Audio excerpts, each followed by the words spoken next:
Hey, what's happening, ladies and gentlemen? Stephen Davidson here. Obviously, we're not shaving, but this is shave related. This video is in response to my friend Guy Salas's video he put out this morning. When is a razor too sharp? And I gotta tell you, Mr. Salas, Guy Salas of Gentleman's Edge, that razor was really wicked sharp. So I'm going to show you what I do, what stones I use, what I recommend, and where I start and stop and all that mess to help you out, because I seen that you had a pretty long progression and you really don't need that much. So let me get set up here and I'll bring you right back. So stand by. Give me one bit. Okay, I'm back. Alright, the first stone I start with is my Shapton Pro 8K. This is the Shapton Kuromaku Professional 8000 grit. Alright, now let me give you guys a little bit of a tip here. Take some paper towels like so.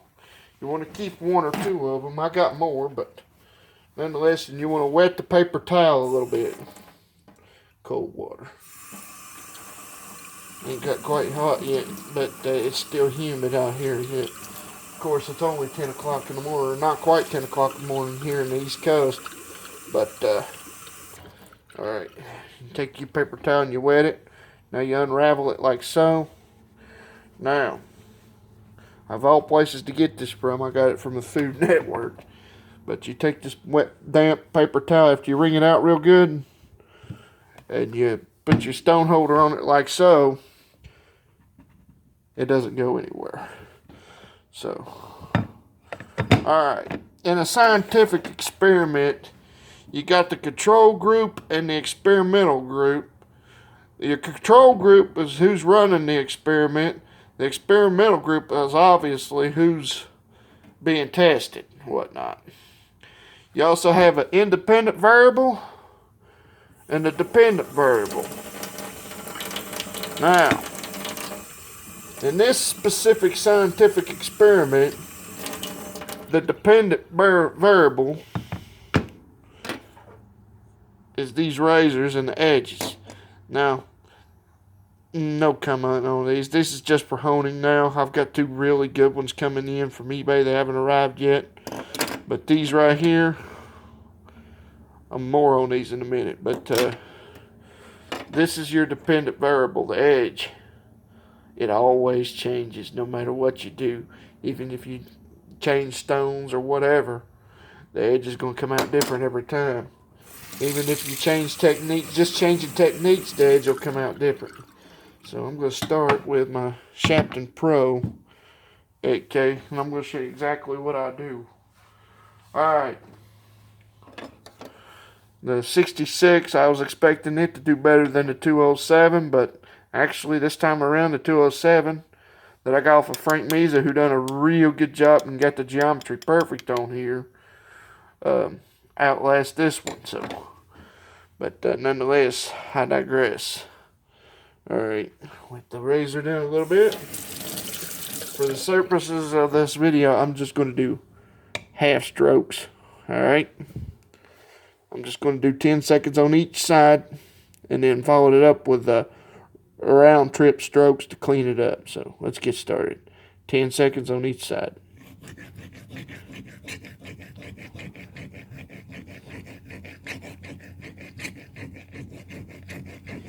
Now, I'm not putting a whole lot of pressure on here, just a snug, decent, light touch to it, but not a lot. You know, just enough to keep the razor and still be in control of the razor, but not a lot. Now, I'm going to do 10 seconds on this side.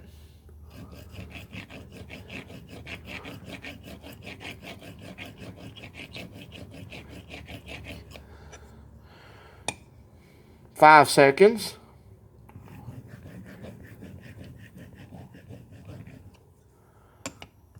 5 seconds.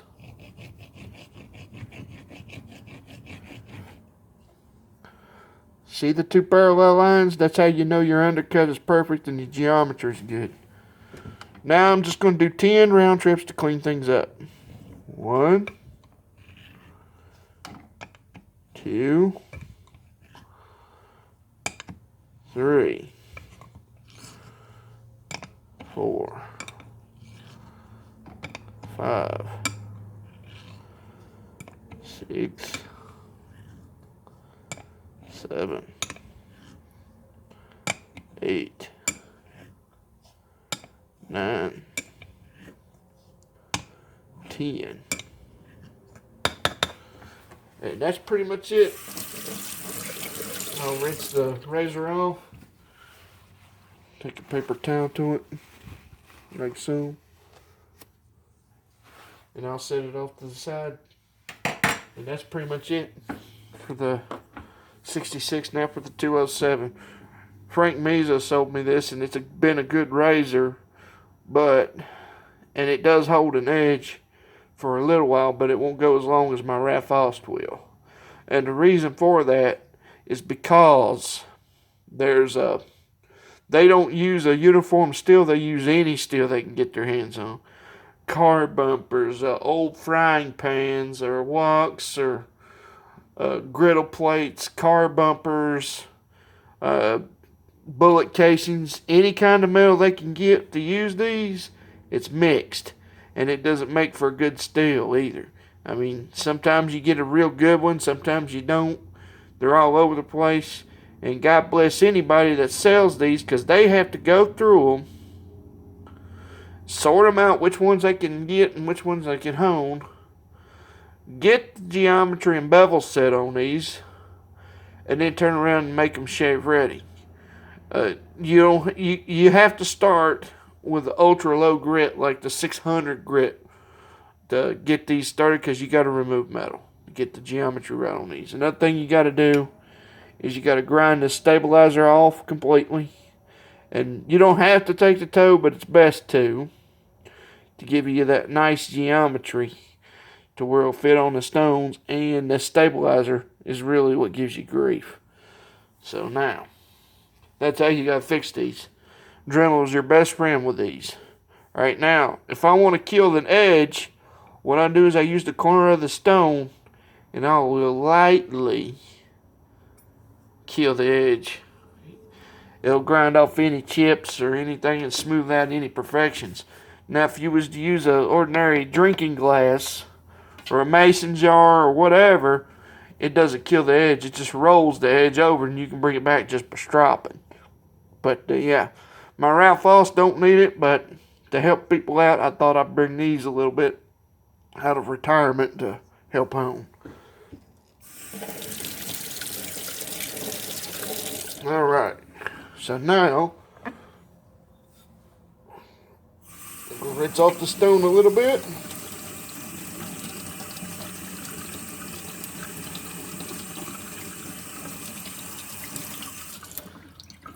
Okay. And I'm going to do the same thing with the 207 that I did with the 66. 10, 10, 5, 5 cleanups. Alright, 10 seconds.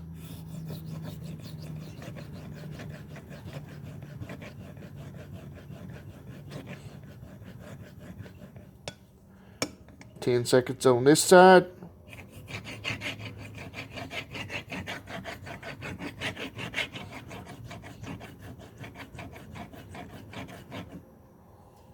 Five seconds.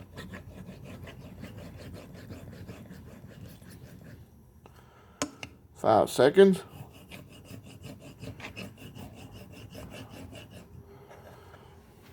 Cleanups. 1, 2, 3, 4. Alright, another thing is, when I do an X stroke, watch this. 5. See how I just come down to here? I don't come all the way over here. I just come down to here. The reason for that is if you come down to here on an X stroke, you take a chance of putting too much pressure and warping your blade and ruining the geometry. So you want to, don't come all the way off the stone, but enough to where you can get the whole edge.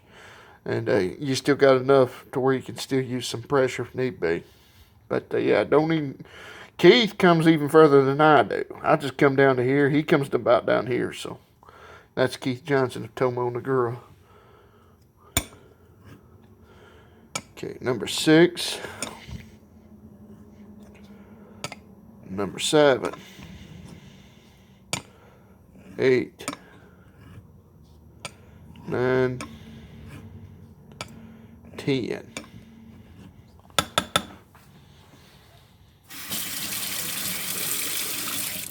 Okay. Wipe that puppy off.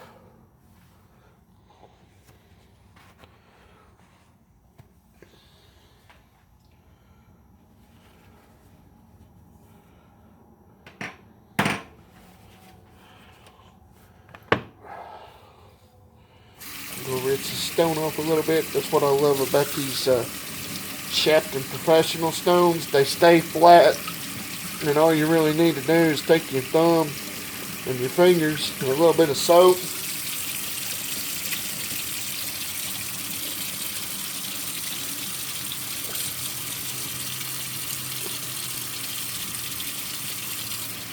In fact, let me see if I can move you over here and let you see for yourself. Just a little bit of soap in your fingers,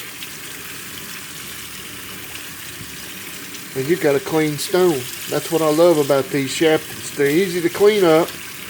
They're splash and go, which means no soak time. And this thing's been wet, dry, wet, dry, wet, dry repeatedly. And my buddy Keith was correct about this stone here. And it'll be dry within about 30 minutes maybe. Probably not even that.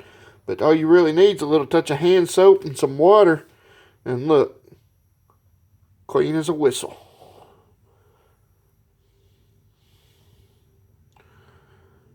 This is my Shapton Pro Kuromaku 8000 grit. Comes in the green case. And that's pretty much what I do for the time being. So let's get started on the ILR. And I'm going to show you what I do. That's my single cup coffee brewer for those wondering. And yes, it's still coffee 30 here in Southwest Virginia.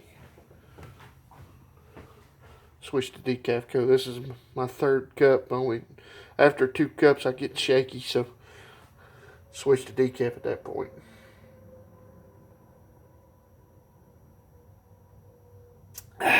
Dunkin' Donuts coffee, that is. Okay, now, for finishing stones, I highly recommend the Imperia La Roccia, or ILR. Dr. Matt done a real good video on this stone and done microscope shots and screenshots and all that. I'll put the link to that video below. And I also will put the link to this stone and the Shapton Pro Kuromaku. I'll put the links to everything below that I used in this video. Alright, with that being said, let's get started. I'm going to cut the water on and I'm going to wet this stone. Make sure it's clean. Now I'm going to turn this water down to a trickle. That's still a tiny bit too much, but enough. Get that water dialed in.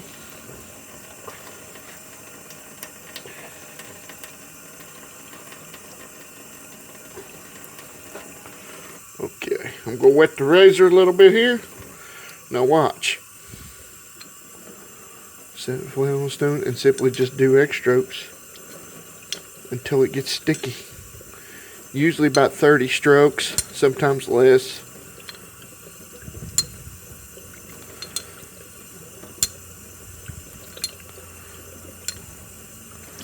Sometimes more.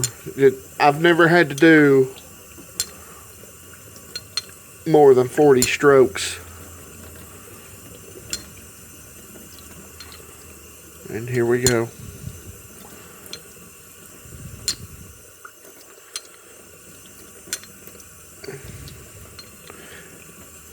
I've never had to do more than 40 strokes before having to turn the water up.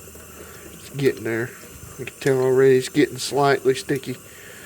Usually, best thing you can do before using this stone as well, and I didn't do it in this video, but that's because my strops are in another room. But keep them from getting wet, of course. But I usually take it to the fire hose drop. And there we go. Hang on a minute, ladies and gentlemen. I believe my repair service is here, so stand by. We're good, ladies and gentlemen. Okay. Still waiting on my repair service. Yeah, here we go. I'm only going to do one razor for the sake of the video, but I pretty much do the same thing with my Ralph Ost. These gold dollars. I'll probably do the same with my new razors once they come in, but these are pretty much just for practice now. See how it's struggling?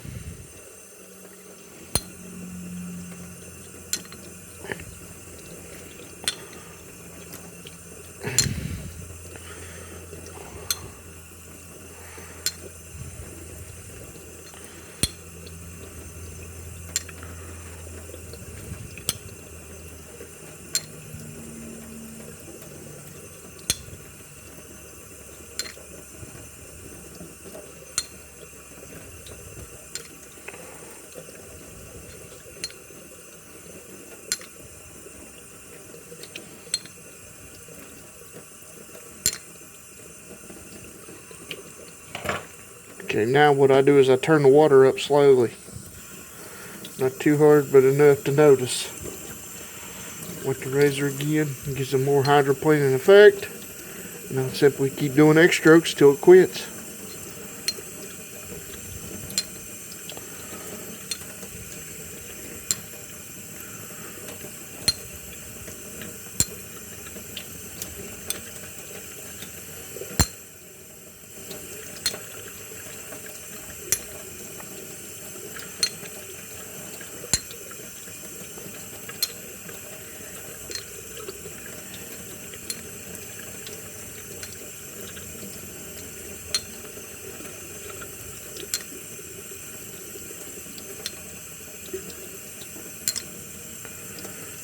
And that'll do it. Now, I'm going to stop the video here, and I'm going to repeat the process with my 207, and I'm also going to hit the fire hose drop as well. So stand by, and I'm going to bring you right back, and I'm going to show you what I do for the final stropping. So stand by. I'll be right back here in a couple minutes. Okay, I'm back. I thought I'd go ahead and do a little extra segment and talk about the Tomo Blue Paste for a minute. I got this off of Keith Johnson's Etsy page. I'll put the link to it below. And he's got it listed as 0.15 microns, which is 165 thousandths grit, which is pretty dang sharp. Now, let's say you're in the middle of a shave and the razor's tugging and pulling, but at the same time, it's not dull enough for you to hit a stone, a finishing stone yet. That's where this comes in. Just hit about no more than 10 round trips on this is all you need. Any more than that would be insane. And you should be good to go. Wipe the razor down with a shop towel of some kind, or microfiber towel is even better. And it couldn't hurt to invest in these, especially for you ladies and gentlemen out there that have significant others. Go ahead and get you some of these at Walmart for like $3 or $4, because it'll save your towels a whole lot of grief. But nonetheless, when you first get this paste, you gotta shake the living crap out of it, like this, for at least a minute. I'm just doing this for demonstration purposes. And I use my finger, and I'll put it all over and smear it on there real good and whatnot. And I'll make sure this is dead flat before I do. I didn't have to with this one because Keith sent me this one personally, because he also sealed the sides with cashew lacquer, which is really cool. And I can't thank him enough for that. I was going to buy me one and sell me one myself, but he sent me this one, then I turned around and bought the Tomo Blue Paste. But yes. Alright, now, you've done pasted it up. Another thing you can do is to leave this set overnight. Now, if you leave it setting overnight before you use it, after you make sure it's spread out real good, and take an old razor or a spoon or whatever and smooth it out all over, make sure it's even, and let it sit overnight. And I guarantee you, you won't regret letting it sit overnight. That's what I do. Now, these razors are ready to go. I just finished the ILR. I haven't got to my leather strops yet, but I'll get to that in a minute. But what I do now is I simply take and do 5 round trips. Actually, in this case, 10. 1, 2, 3, 4, 5, 6, 7, 8, 9, 10.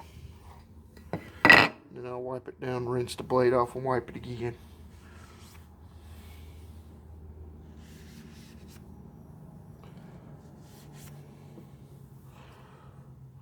That's pretty clean. I don't think I need to rinse it, but you see the polish as a result. See how the edge just gleams? When you strop, you take it down at the shinogi line, or just the line before the face meets the bevel part. That really fine line before you get to the actual edge itself. That's called the shinogi line. That line right there, when you strop, is what gets smoothed out on the edge, but it doesn't ruin the edge right here. It smooths out the upper part of the bevel instead of the edge itself to help give you less friction, which results in a smoother shave. Alright, now I'm going to do the same for my Gold Dollar 66. Like I said, these are just practice, nothing more. I got really good ones coming in. A Parker 720 Swedish steel, Japanese made, and a new old stock frame back commissary with a wooden box coming in. I have not gotten word of shipping yet, but we'll soon see. Alright, make sure the razor stays flat, and you simply go away from you, lead with a spine, roll it over. 1, 2, 3, 4, 5, 6, 7, 8, 9, 10. And that's pretty much it. You can see where it's even all the way across and whatnot. Just wipe that back belly down. And that pretty much does it for the stones and the paste. Now I'm going to move you. I'm going to stop the video and get set up. And I'm going to move you into the bedroom. And I'll show you how I do my strops. So stand by. Okay, I'm back. Alright, this is the final segment of this video. Now, while I'm using the ILR like you saw earlier, after I turn the water up and whatnot, I'll hit my vintage Firehose strop, which I got from Keith Johnson over at TomoNagura. And I'll hit it for 10 round trips, but no more than that. Any more than that, and you pretty much destroy what you've done already, and your goal is just to refinement. And this thing here is wicked. It really good, does a real good job of refining the edge and waking one up. So now, then I go back and repeat that running water process that you've seen with the ILR. Alright, now, I'm already done using, see if I can move you up here. I've already done the stone, so now what I'm going to do here, if I can get it to show you pretty good, what I'm going to do here is I'm going to hold the top strop. Goodness, I'm going to hold the strop snug. This is a pain. I need to put a hook on the door. And I'm just going to do 10 round trips, like so. This is the webbing on the Midnight Rambler strop I got. 1, 2, 3, 4, 5, 6, 7, 8, 9, 10. Alright. I'm going to flip this up and hang it over the door. And I'm going to do 5 on this side of the strop. This is a little bit rougher leather, but not the smooth leather yet. And I'm just going to do 10 on it.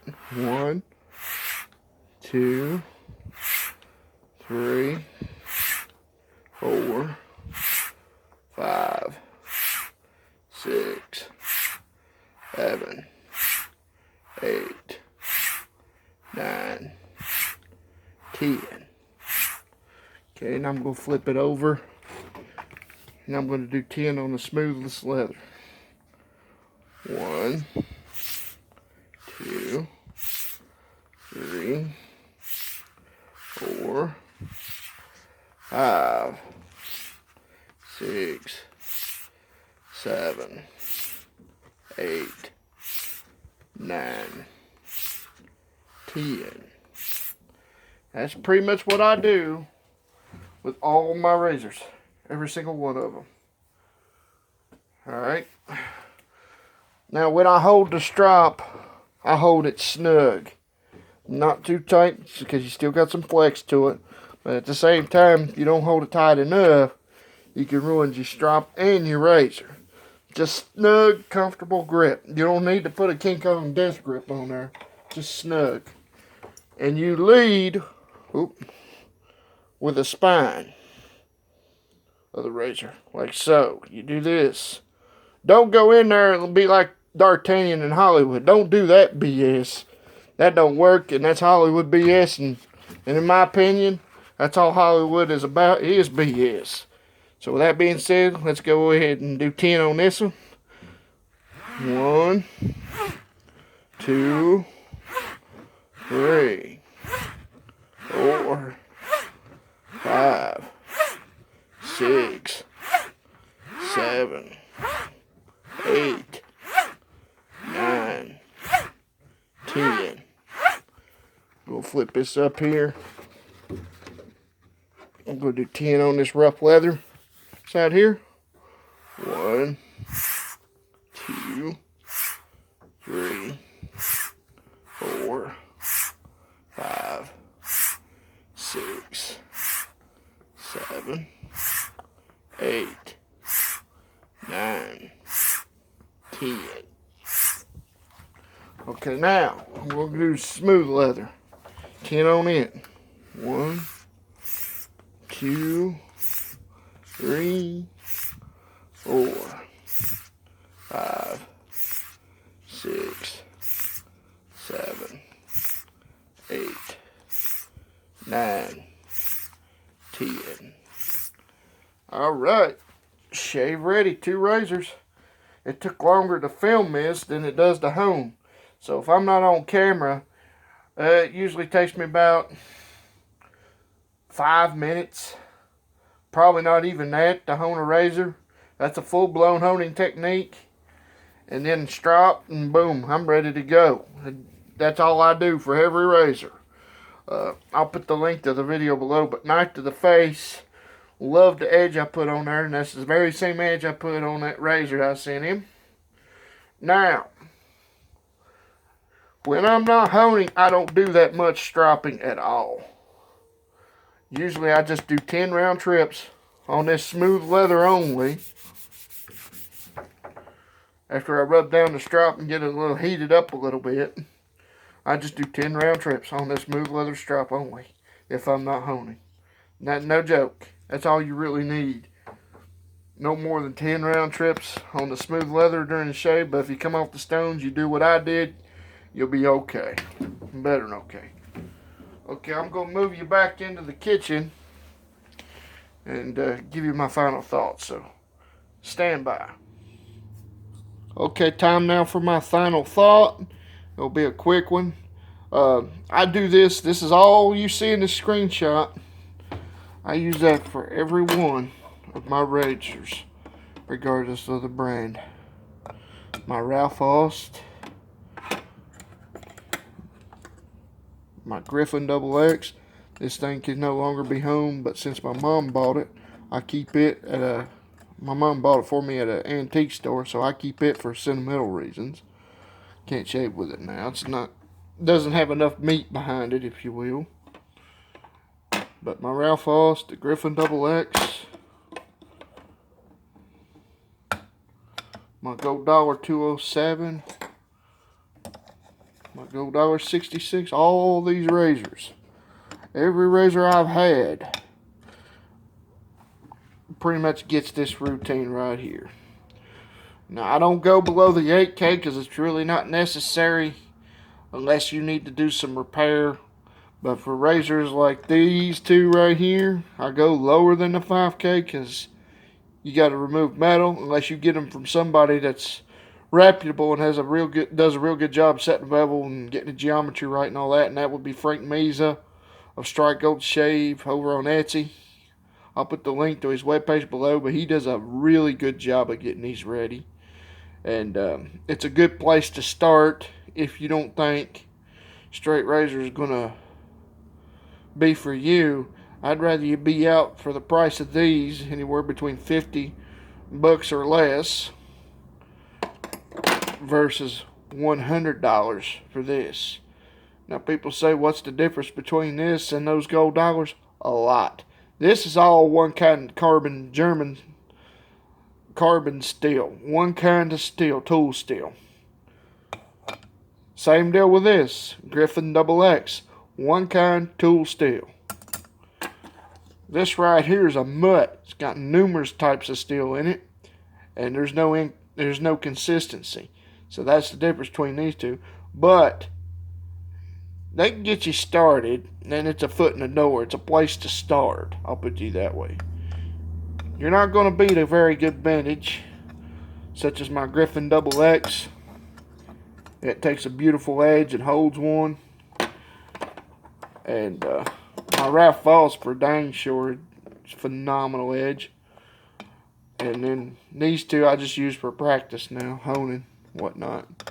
And as you can see, I had to put some serious geometry on this one to get it to hone right and take an edge. And the sad thing is, this thing won't hold an edge for nothing. 4 shaves, I'm hitting the paste. But doesn't mean all of them will be that way. Some of them will. But I prefer to get these or a vintage. And I've got a Parker 720 Swedish steel Japanese made razor coming in. I also got a new old stock frame back Commissary coming in. Those will be really interesting to see honed. But nonetheless, I hope this helps you out. Thank you for watching. Don't forget to like, share, and subscribe. Take care and God bless. And I will see you guys later. Have a good one.